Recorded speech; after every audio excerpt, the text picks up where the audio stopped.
Morning guys, welcome to week 10 of ultramarathon training, where we are now halfway through the training plan. And there's only 2 months to go until the race. Is anyone else excited / nervous? One question that's been on my mind quite a bit lately, without wanting to get too far ahead of myself, is what I'm going to do after I've done the ultra. What comes next? Now you may have noticed, if you've been watching my videos for any length of time, is that you never see me with anybody else.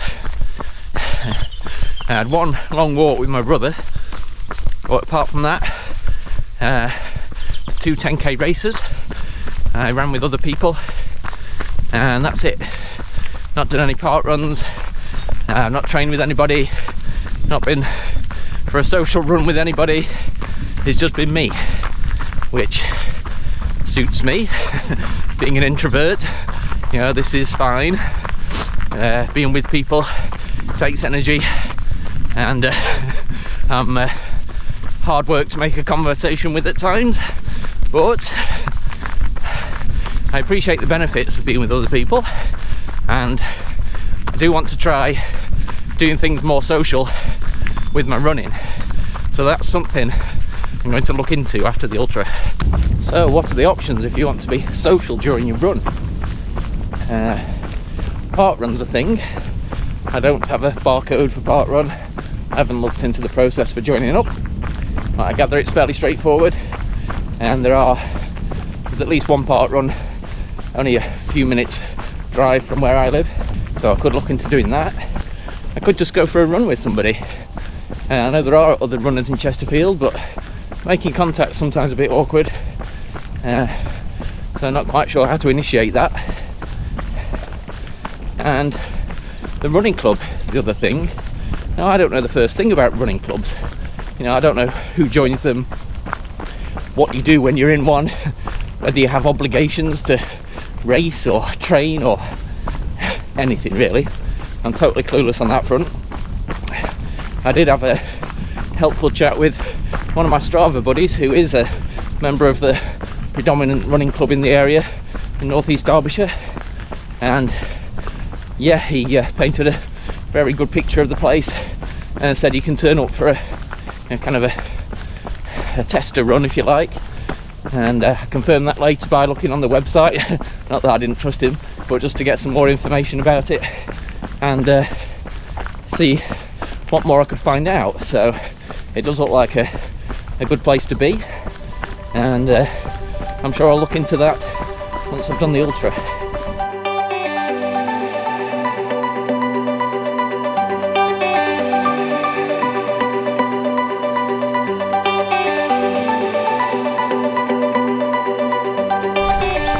So as things stand, I'm really pleased with how my running's been going at the moment.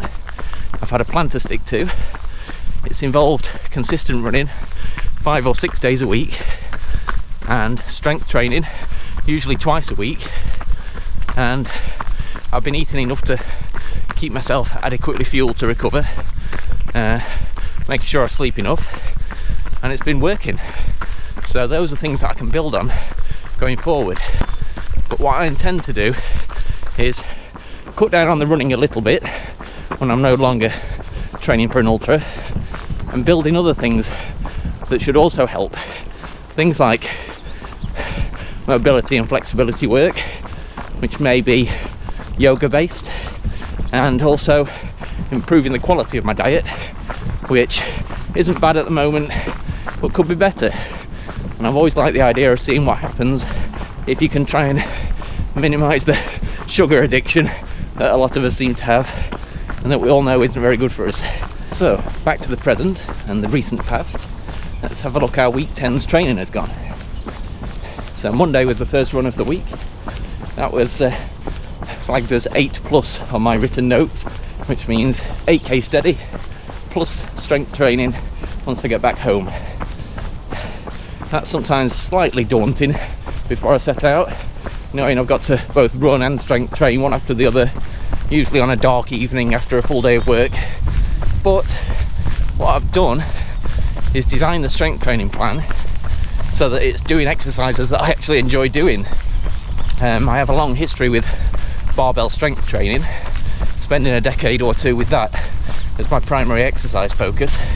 So I'm very at home with things like squats, deadlifts, shoulder press, barbell rows, dips, bench press, that kind of thing. And I don't find it daunting to get into that. I can usually get quite excited about it, seeing if I've gained any strength from the previous session. So on to Tuesday, and that was a 5k easy run.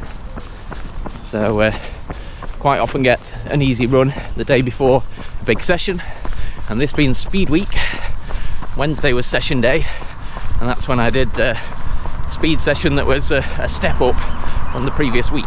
So if you remember last week's speed session, that was a 1, 2, 3, 4, 5 with a total of 15 minutes running harder, with 5 minutes being the longest section. This week it increased from there to 2, 4, 6, 4, 2, so a total of 18 minutes with 6 being the longest one. So headed out for that on the Wednesday evening. It was dark, it was cold, it was kind of rain with bits of sleet in it. So motivation could have struggled, but somehow it ended up being one of the best speed sessions I've ever done. Really loved that run. Couldn't say enough good things about it on Strava afterwards. Everything just clicked. From the moment I got out the door, the warm-up just felt easy, like I was ticking over with no effort. The speed sessions were good. I knew things were going well when each time I came to cross a road, I didn't even have to stop. There were just gaps in the traffic, straight across, no messing. It just all went to plan. So I absolutely loved that run on Wednesday. So as good as I felt during the run on Wednesday, Thursday was a well-needed rest day. So sometimes the plan has you doing a easy recovery run after a session, and sometimes you just get to rest. There were optional, 20 minutes of cardio or something like that, but didn't write those down on my version of the plan. So it was just a rest day for me. Now this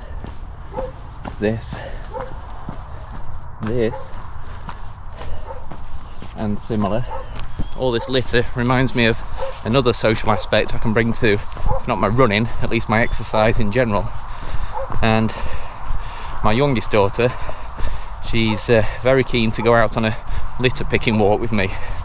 Well, she wants to ride on a scooter while I carry the bag for the rubbish, but she's seen me go out before with carrier bags, collecting rubbish from the trails on the way home and just cleaning the place up a bit, which I haven't done often enough really. But she's keen to join me for such a thing, having noticed all the rubbish at the side of the road and the path, usually on our walks back from school. So that's something I'm looking forward to getting into. So on to Friday. I'll talk fast because I'm running up a hill, I'll be out of breath in a minute. That was 5E plus of my notes, which means 5k easy plus strength training afterwards. So the notes from Krissy's plan said to treat that as recovery from the session still, so I did take that really easy, almost a 7 minute per kilometre pace, and did the strength training straight afterwards. So here we are on Saturday, which is long run day, 16k or 10 miles, and as I said, I'm doing the tail end of the race route, starting off in reverse because the race starts and finishes in my village. So I'm heading out up onto the tail end of the route as far as Sutton Scarsdale, then head back through Heath and back home to North Wingfield. So still on the way out at the moment, almost arrived in the lovely village of Heath, and then we'll carry on from there.